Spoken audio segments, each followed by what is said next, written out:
म्हणजे असं त्याचं जे स्टेटमेंट आलेलं आहे ते.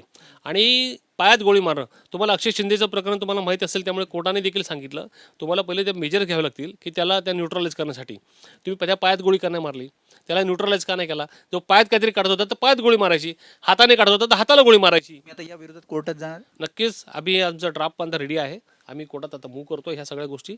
आणि याची चौकशी व्हायला पाहिजे. ती मुलांना सोडवलं, ही मुलांना सोडवण्याची बाब जी आहे हे पोलिसांची आहे, ते त्यांचंच काम आहे. त्यात कौतुक जरी असलं तरी हे बाहेरचा दुसरा कोणी करणार नव्हता. ही सरकारची जबाबदारी आहे. देशातल्या प्रत्येक मुलाला, लहान मुलाला आपण त्याची काळजी घेणं आपलं काम आहे. आणि आपलं प्रत्येकाला लहान मुलं आहे, आणि मी त्या ठिकाणी बाप म्हणून असतो तर मी पण असंच म्हटलं असतं.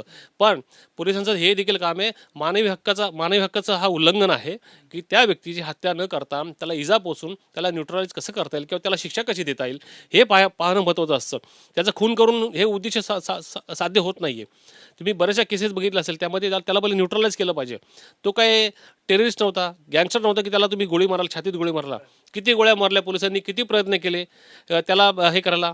बरं, मुद्दा असा आहे की त्याकडे गन असेल तर त्यांनी किती छर्रे मारले तुम्हाला? तुम्हाला छर्रे मारले का? एकतरी छर्रा मारला का तुम्हाला? भिंतीवर उडालेत का गोळ्या? किंवा जर गोळी मारली, त्याकडे असे कोणते अटेम्प्ट झाले की त्याने पोलिसांना गोळीचा बंदुकीचा धाक दाखवला? तुम्ही म्हणताय की राज्य सरकारने ही त्याच्यावर वेळ आणली. तुम्ही मग एक प्रकारे समर्थन करताय की ही